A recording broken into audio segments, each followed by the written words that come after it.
चीजें याद करने का तरीका क्या होता है, ये मुझे भी हमारे टीचर ने जब मैं 3rd में थी तब बताई थी बात। अब मैं अपने बैच में अपने स्टूडेंट्स को बताती हूँ। रविंदर कौर नाम था उन मैम का, बहुत अच्छे ढंग से उन्होंने समझाया था और वो मेरी लाइफ की पहली टीचर थी जिन्होंने हमें चीजों को आसान बनाना बताया कि आसान कैसे बनाते हैं। तो उन्होंने हमें बोर्ड पे बना के दिखाया, 3rd क्लास में थी तब मैं, 8 साल का बच्चा, कि हमारा दिमाग जो है ना एक ऐसे कबर्ड है, एक अलमारी, एक बक्सा मान लो। हम सब इस बक्से में, दिमाग में, अलमारी में नॉलेज को, इन्फॉर्मेशन को फिट करते हैं। कुछ लोगों की आदत क्या होती है, अगर हम कबर्ड की बात करें अपने या अलमारी की, कपड़ों की अलमारी की, तो संडे को अपने कपड़े धोए, सारे कपड़े उतारे और इकट्ठे करके ठूस दिए अलमारी में। जब मंडे को उन्हें कहीं जाना होगा तो वो सारे कपड़े दोबारा निकालेंगे, फिर उसमें से एक पेयर ढूंढेंगे और फिर उस पर प्रेस करके बाकी सारे उसमें फिर ठूस देंगे। फिर उनको दोबारा कपड़े चाहिए तो फिर दोबारा सारा निकालेंगे। टाइम रोज वेस्ट करेंगे। कुछ लोग अपने कपड़ों को बस ऐसे घुसा के और जब जरूरत पड़ेगी तब निकाल लेंगे।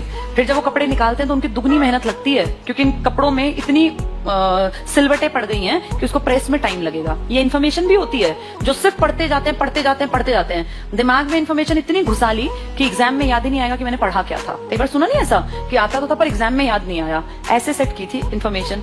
दूसरे लोग होते हैं सलीकेदार, वो संडे को अपने कपड़े धोए, शाम को उतारे, हर कपड़े को तभी प्रेस कर दिया। टाइम तो लगना ही है, लेकिन वो रोज रोज टाइम देने से अच्छा एक दिन मेहनत कर ली, थोड़ा टाइम लगा के सारे कपड़े सिस्टमैटिक अपनी अलमीरा में सेट कर लिए।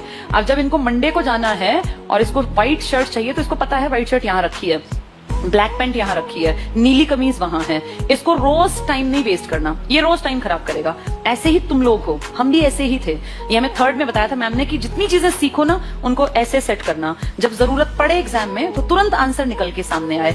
ऐसा ना हो कि मैंने पढ़ तो रखा है यार पर मेरी याद नहीं आ रहा, मुझे याद नहीं आ रहा कि कहाँ था ये, लेकिन मैंने पढ़ा जरूर है। ये इस तरह के लोग होते हैं। जब आपने पढ़ लिया तो ऐसा पढ़ो कि निकला आंसर सामने आ गया। अगर महाराष्ट्र की सीट याद है 48 है तो दूसरा थॉट देना ही नहीं, वहां तुम पढ़ो 42, फिर सोचो पता नहीं थी कि नहीं थी, 48, 49, दिमाग एकदम से बोले हा 48 सीट 4 8।